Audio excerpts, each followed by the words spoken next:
இந்த மாதிரி அட்வென்ச்சர் ஸ்போர்ட்ஸ்லாம் ஜாலியாக என்ஜாய் பண்ண இனி நீங்கள் கோவா வரைக்கும்லாம் போக வேணாம். இன்ஃபேக்ட் கோவா விட ஹாஃப் அமௌண்ட்லையும் சேஃபாகவும் இதை நீங்கள் முருடேஸ்வர்லேயே முடிச்சிடலாம். நம்மளோட ரோட் ட்ரிப்பில் முருடேஸ்வர் ரீச் ஆனப்போ தான் அங்கே இந்த மாதிரி வாட்டர் ஸ்போர்ட்ஸ்லாம் வந்திருக்கிற விஷயமே தெரிஞ்சுது.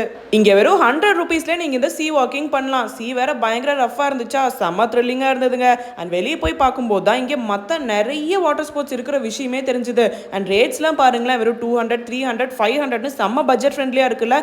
அதுவும் இந்த ஜெட் ஸ்கீலாம் வெறும் 600 rupees தாங்க. செம்ம வர்த்துன்னு தான் சொல்லணும். பிகாஸ் இவ்வளோ கம்மி ரேட்ஸில் நான் எங்கேயுமே இந்தியாக்குள்ளே பார்த்ததே இல்லை. ஆல்சோ உங்களுக்கு ஸ்கூபா வேணும்னா இங்கே நேத்ராணி ஐலாண்டுக்கு உங்களை கொண்டு போய் ட்ரைனிங் கொடுத்து ஸ்கூபாவும் பண்ண வைப்பாங்க. அதுக்கு வெறும் 5000 rupees தான். சூப்பர்ல. பட் நம்ம போன டைம்ல இது க்ளோஸ்டாக இருந்துச்சுங்க, நல்லா ட்ரை பண்ண முடியல. அண்ட் மெயினாக இது கவர்மெண்ட் அப்ரூவ்ட்னு போட்டுருந்துச்சு. அண்ட் நம்ம சேஃப்டிக்கும் இவங்க கொஞ்சம் இம்பார்ட்டன்ஸ் தர மாதிரி எனக்கு ஃபீல் ஆச்சுங்க. அப்போ இப்போவே இந்த வீடியோ உங்கள் ஃப்ரெண்ட்ஸ்க்கு ஷேர் பண்ணி பாதி காசுலேயே முருடேஸ்வர் போயிட்டு வரலாமான்னு கேளுங்க. அண்ட் முருடேஸ்வரோட பட்ஜெட் பிரேக் டவுன் வீடியோ வேணுமான்னு கமெண்ட் செக்ஷன்